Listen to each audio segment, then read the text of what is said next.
Zee 24 तास एक पाऊल पुढे। हेलसिंकी फिनलँड इथे लंडन ऑलिम्पिक क्वालिफाइंग टूर्नामेंटमध्ये भारताच्या नरसिंग यादवनं ऑलिम्पिकचं तिकीट पटकावलं। ऑलिम्पिकसाठी क्वालिफाय होणारा नरसिंग हा भारताचा 5वा कुस्तीपटू ठरलाय। नरसिंग 74 किलो फ्रीस्टाईल वजनी गटात भारताचं प्रतिनिधित्व करणार आहे। महाराष्ट्रातून देशाचं ऑलिम्पिकमध्ये प्रतिनिधित्व करणारा नरसिंग एकमेव कुस्तीपटू आहे।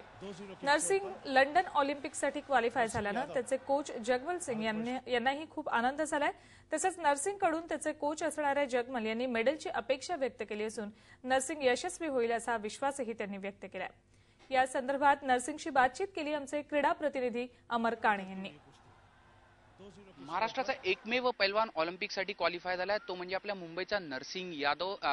नरसिंग, बचपन से सपना था ओलंपिक में खेलना, साकार हुआ है अभी?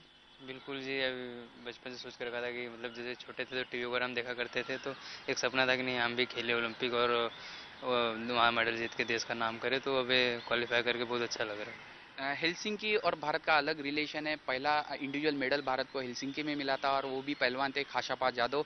आज वहीं पे आपने क्वालिफाई किया, क्या लगता है उसके बाद? बिल्कुल, मुझे बहुत अच्छा लग रहा है कि खासा यादव जी ने 1952 में वहाँ पे ब्रॉन्ज मेडल जीत के ओलंपिक में देश का नाम किया था, तो वहीं पर मैंने गोल्ड मेडल जीत के क्वालिफाई किया, तो मुझे बहुत खुशी वहाँ महसूस हुई। बीजिंग में भारत को कुश्ती में मेडल मिला था, अभी आप भी ओलंपिक के लिए जा रहे हो, आपकी तरफ से भी एक्सपेक्टेशन रहेंगे? क्या क्या प्रैक्टिस के शेड्यूल लगे अभी आपके?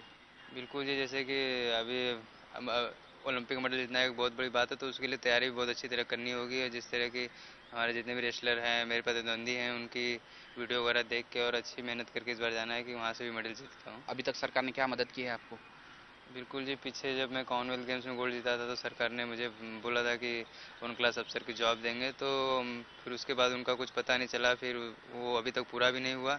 जिस तरह दिल्ली हरियाणा वगैरह में किसी भी खिलाड़ी को या ओलंपिक खेलता है या पार्टी वहाँ मेडल आता है तो उसको तुरंत सरकार जॉब वगैरह और जो भी मतलब उनकी इच्छाएं होती है वो पूरी करती है। तो इसी तरह महाराष्ट्र सरकार को भी आगे आके सभी खिलाड़ियों को मतलब सपोर्ट करना चाहिए, जिससे कि सभी खिलाडी अच्छा कर सके। हेलसिंकीमध्ये नरसिंगने कमाल केलीच आहे, पण आता लंडनमध्येही अशा सातत्यासह कामगिरीसह त्याच्याकडून मेडलची अपेक्षा असणार।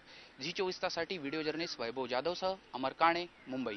झी 24 तास एक पाऊल पुढे।